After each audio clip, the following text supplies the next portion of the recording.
All right, let's talk about adding your process rules into a supered package. And we're also going to talk about some best practices when you go to install them.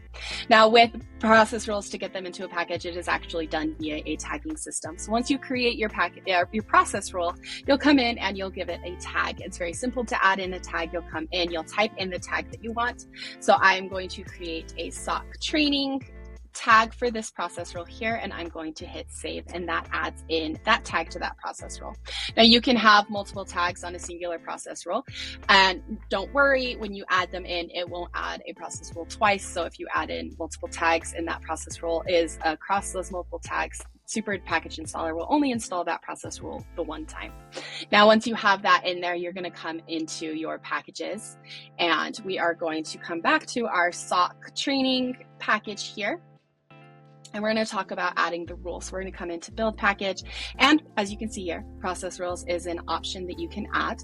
So we will add in our SOC training process rule here, and you'll hit save, and it's in the package. But before I hit save, I do want to point this out, that any fields used in process rules must be handled by you.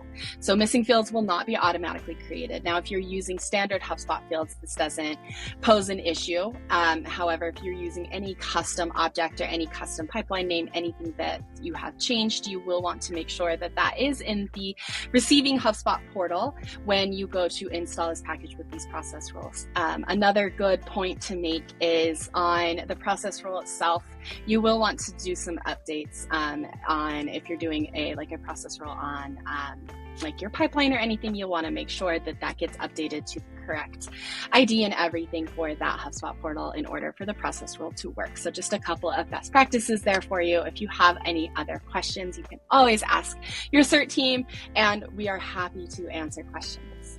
All right.